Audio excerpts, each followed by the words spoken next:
What's up, everybody? Welcome back to the 40K Cafe, and thank you, Count Von Clout, for the request. Do I think Sanguinius would have made a better Warmaster than Horus Lupercal? As many of you might know if you've been following me for a while, I've said it time and time again, Sanguinius is my favorite Primarch. And in a few descriptions of the lore, we get to see that he may have been one of the candidates to become the Warmaster, or at least some of his other brothers thought so. But do I think that he would have been a better Warmaster? Personally, and as much as it pains me to say this, I actually do not think he would have been a better Warmaster. Sanguinius, yes, was extremely charismatic, but it is said that no other Primarch was as charismatic as Horus, or at least as effective at expressing his charisma amongst his brothers. Not to mention, amongst multiple different accounts, a handful of the Primarchs have been personally quoted saying that Horus was in fact the best of them. But don't get me wrong, I totally think that Sanguinius could have been a great Warmaster. One of the reasons why I don't think that he would be better is, aside from his leadership, Sanguinius had a lot of internal problems to struggle with.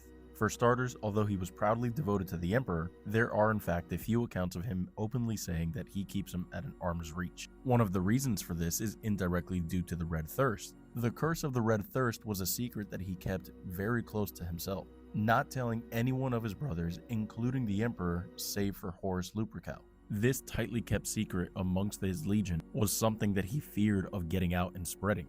For Sanguinius knew the Emperor's reputations for failures and irrational mutations. This arm's-length relation with the Emperor, despite how much he valued and followed his father, is one of the reasons why I don't think he would have made a better Warmaster. But the curse itself is another reason why I don't think he would have made a better Warmaster. The Luna Wolves had one of the most pure gene seeds amongst all the legions, and as I just mentioned, you can see that the Blood Angels don't have a pure gene seed. The Bloodthirst secret is still something that is kept to this day, and if Sanguinius was Warmaster and it was discovered that his legion was technically cursed and or corrupted, I can only imagine the drama that would have exploded. So on top of helping manage the whole Imperium as a whole, the Blood Angels, who would have had so much more eyes watching them at all times, would have also had to keep this secret from the whole Imperium. Don't get me wrong, they've done an incredible job up until now, but at the height of the Great Crusade, if he was Warmaster, he would have had a lot more attention on him. And my last reason as to why I don't think Sanguinius wouldn't have made a better Warmaster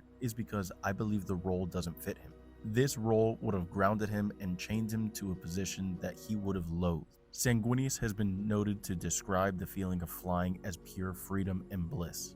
And with the role of Warmaster, I don't think he would have had the opportunity to take flight as he normally does to let off steam or just enjoy the free space. Eventually, I think if he were to attain the position, he would have loathed it, hating the feeling of not being able to spread his wings and feel the freedom of the wind on his face. At the end of the day, Horus was corrupted, but that was a perfect plan set in motion with every single piece falling into place absolutely perfectly. Although I don't think Sanguinius would have been corrupted because he was able to resist temptations multiple times, I can't say for certain that he would have guaranteed resisted the temptations of chaos if the same perfect plans were to fall into place for him.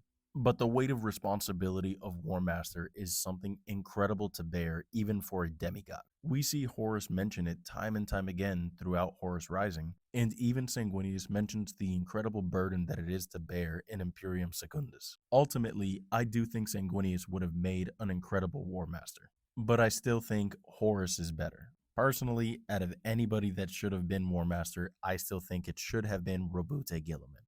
But then we wouldn't have the incredible universe that we all know and love today. So with that being said, thanks again Count Von Clout for the request. I hope you all enjoyed this video. Drop a comment if there's anything you want to hear about next. And as always, remember to follow for more.